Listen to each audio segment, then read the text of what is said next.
Hello, my name's Lane. I'm kind of the Nebraska barefoot guy.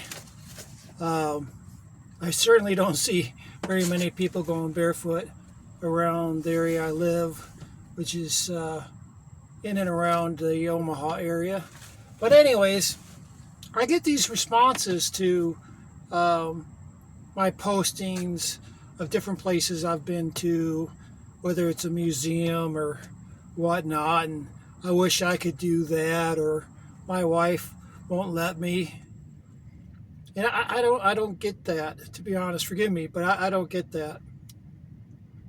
They say fear is false evidence appearing real. So first off, I guess you got to say, why am I doing this? For me, it's for health and well-being. I've never sprained my ankle barefoot. And I pay more attention to what I'm doing when I'm barefoot. And I just feel it's kind of a core value at this point, even though it's only been like 5 years. But if I could do it barefoot, why wouldn't I? I mean, this is just what's normal. So I wrote down a few things to keep me on track that I wanted to talk about here. I guess my first thing is, whether you're going into a store or a restaurant or whatever, even if they post shoes are required, a lot of times they don't enforce it. So my thing is what's the worst thing that could happen? If you're in shopping somewhere, or you're at a restaurant, or attempting to go to a theater or a museum, you just go in. You just go in like you would normally go in if you were wearing shoes. You just go in. Buy a ticket, I'm amazed how many times no one says a word. Nobody says a word. But worst case scenario, what? You have to leave, You might get embarrassed. Of what? Get embarrassed because maybe those around that think it's odd might think less of you, but who are they? Who cares, I was in Nebraska Furniture Mart, which is a major realtor of furniture and appliances and TVs and you name it. It's a huge place. I hadn't been in there in years, but we needed a microwave. So I went in there and with my wife to look at microwaves. We're buyers. We have cash. It was busy. It was like on a Saturday. It was busy. And so I actually had to track down the sales floor manager to get an associate to help sell me a microwave. They were all friendly, no problems. And my wife hates confrontation, but she knows I'm barefoot everywhere and in stores, and she's learned, because she's been with me enough, that usually nobody says anything. So anyways, I had a security guard come over, ask me some of the most ridiculous questions. He was bigger than me, and I'm 6'4". But anyways, asked me if I had a pair of shoes, which I think is the dumbest response. And I'm like, why? What's the problem? And, well, you have to have shoes in here. And you go through the scenario, because where's the policy? I check doors before I go in just to be prepared. And there's nothing on the door that says shirt and shoes required. I'm not necessarily going to bring that up, but at least I know before I go in that I might be challenged. And if it wasn't for my wife, I probably would have played the game a little bit more and went and saw the actual manager and had this whole thing dismissed more than likely. But since we were done, and since we had completed our purchase of the microwave, there was really no need to go into that.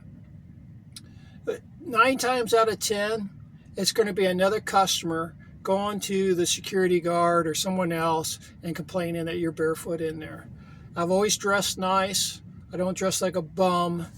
So that kind of helps us. It helps,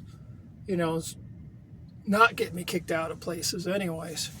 But so what did I lose? It wasn't embarrassing for me. I got thick skin at this point.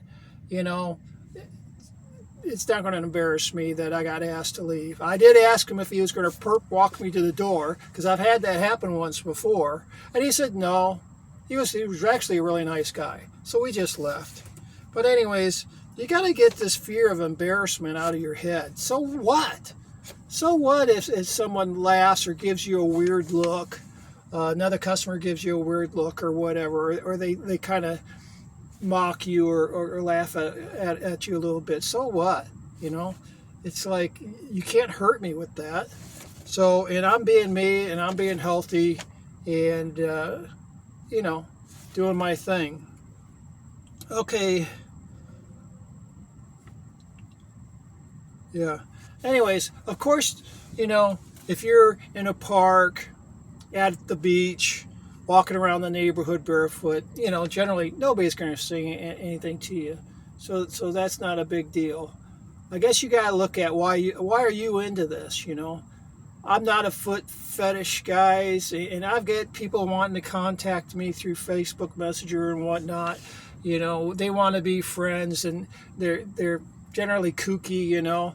And I'm just a guy that likes to be barefoot. I'm not into the fetishes. I'm a Christian guy, and the key to everything is Christ. And on this key, though you probably can't see it, is a cross is engraved on this. So that's the number one thing that's important to me most of all is that be saved by the Lord Jesus Christ. And I have freedoms within that. And God has no problem with me being barefoot. So I go to church barefoot, and I made sure, especially when we switched churches, I made sure that was discussed before I ever started going there, and that it was all right. And it ended up being just fine. You know, they were fine with it. It's not, you know, the way you keep your hair or what you're dressed in that qualifies you to go to church. It's your heart. Does your heart belong to Christ? Do you want to be a part of the body of Christ there at that church? That's the only importance. So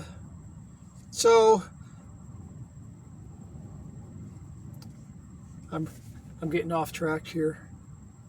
I think that's pretty much it. You know, you just gotta, you know, if you're gonna do something, do it. You know, don't tell some I wish. This doesn't cost you anything. You just go do it. You know, you watch where you walk. I carry tweezers with me. They're on my keychain, so I have them with me because I think twice in 5 years that I had to pull a tiny glass shard or a steel sliver out of my foot. Twice in 5 years, and I've been everywhere. I've been to stores and movie theaters and museums and parks, and you know, riding my high wheel all barefoot. And I've gotten support. I've had people walk clear across Sam's to talk to me about going barefoot and the health benefits thereof. And I have, you know, I've had them grab me after I went out of the store because the same thing. They wanted to talk to me about the benefits of being barefoot, you know. And I'm old, but I've had even older women give me the stink eye because I'm barefoot in a store, you know, even though the store doesn't have any rules against it. So, I mean, you just got to get some thick skin.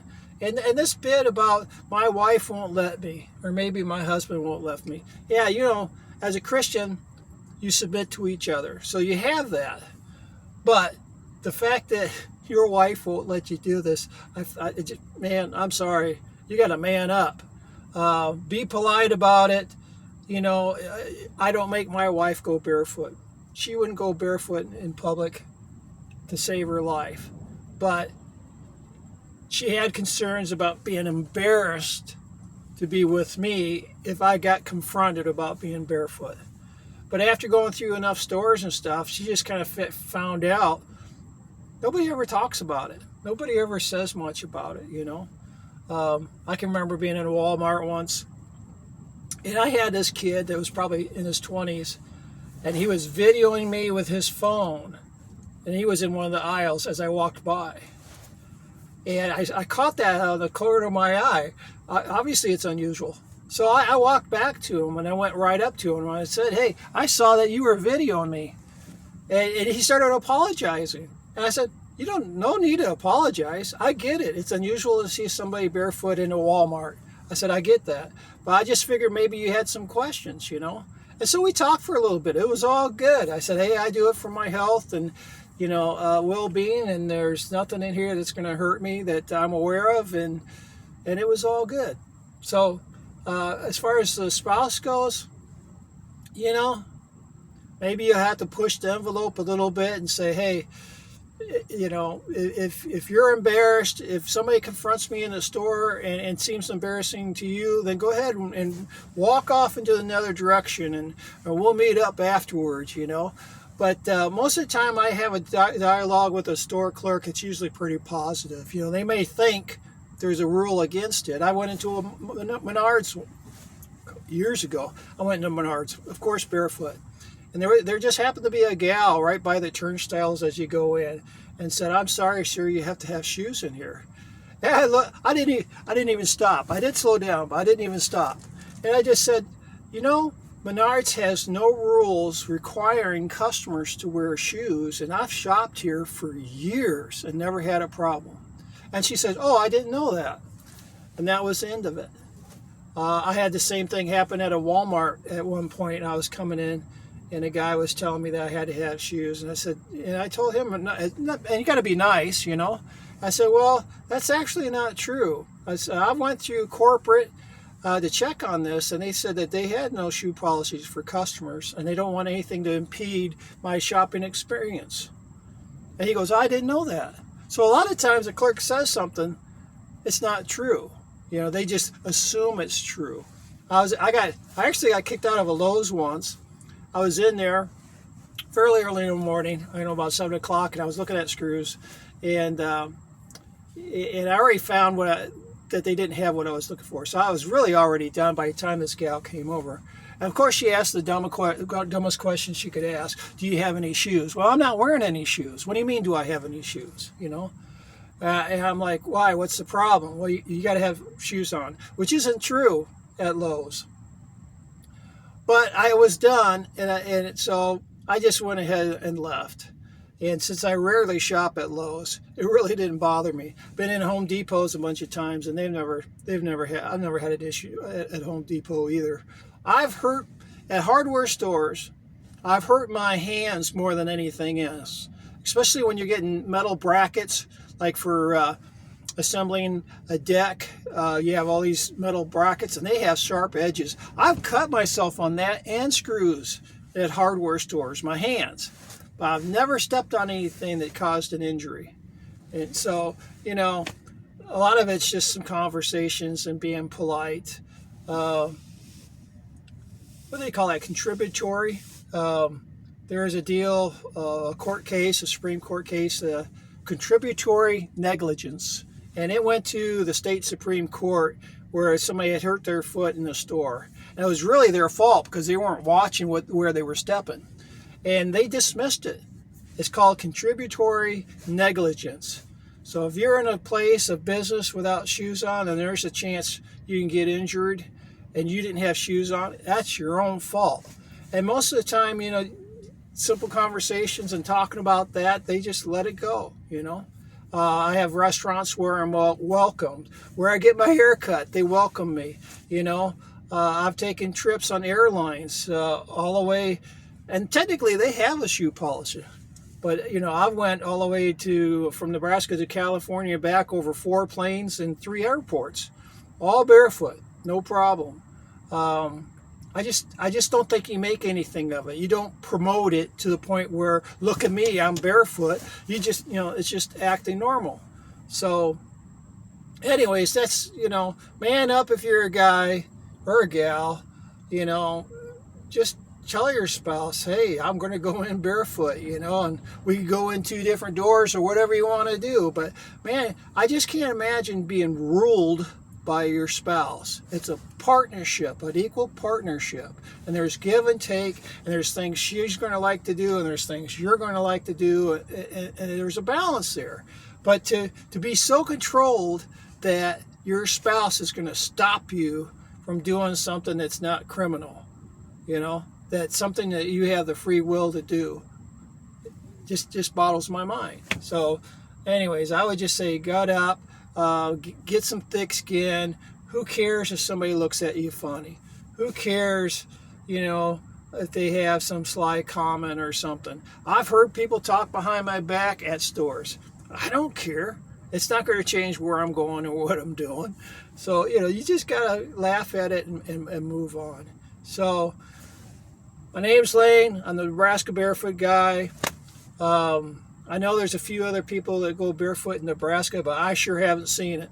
I think I've never seen anybody go into the store barefoot other than children. So I would like to see more of that. But anyways, have a great day. Just personal opinions and thoughts. Bye.